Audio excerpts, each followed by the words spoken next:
ভোলায় চাহিদার তুলনায় ৩ গুণের বেশি বিদ্যুৎ উৎপাদন হলেও গেল ৯ মাস ধরে লোডশেডিংয়ে অতিষ্ঠ জেলার বাসিন্দারা।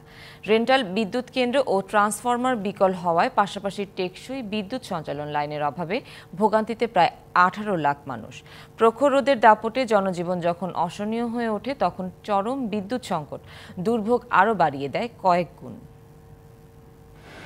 ভোলার বোরহানউদ্দিনে দুটি কম্বাইন্ড সাইকেল কেন্দ্র থেকে দিনে ৩৫০ মেগাওয়াট ও জেলা সদরের একটি রেন্টাল কেন্দ্র থেকে ১০ মেগাওয়াট বিদ্যুৎ উৎপাদন হচ্ছে। তবে জেলার চাহিদার তুলনায় ৩ গুণের বেশি বিদ্যুৎ উৎপাদিত হলেও ২০২২ সালের ডিসেম্বর থেকে বন্ধ একটি রেন্টাল বিদ্যুৎ কেন্দ্র। এছাড়া একই সময় থেকে বিকল হয়ে আছে দুটি ট্রান্সফরমারের একটি। গ্রিড সাবস্টেশন না থাকা ও টেকসই সঞ্চালন লাইনের অভাবে বিদ্যুৎ বিভ্রাট থেকে মুক্তি পাচ্ছে না মানুষ।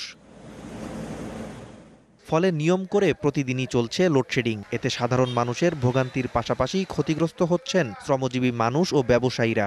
এছাড়া শিক্ষা প্রতিষ্ঠান থেকে শুরু করে বিভিন্ন খাতে পড়ছে এর প্রভাব।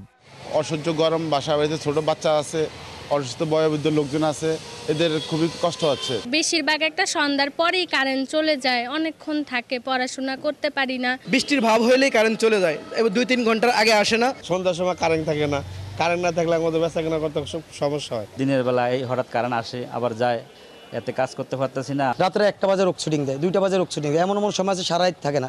নষ্ট ট্রান্সফরমারটি মেরামত ও গ্রিড সাবস্টেশন নির্মাণ হলে মুক্তি মিলবে লোডশেডিং থেকে, বলছেন ওয়েস্ট জোন পাওয়ার ডিস্ট্রিবিউশন কোম্পানির প্রকৌশলী। তো আমাদের নতুন একটা লাইন হচ্ছে, আমরা বন বিভাগের সাথে কথা বলছি। ওই লাইনটা চালু হলে আমাদের ঝড় বাদলে যে সমস্যাটা এটা থাকবে না।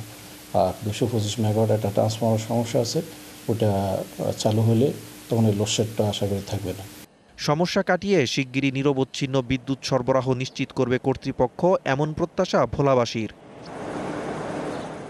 DVC news desk.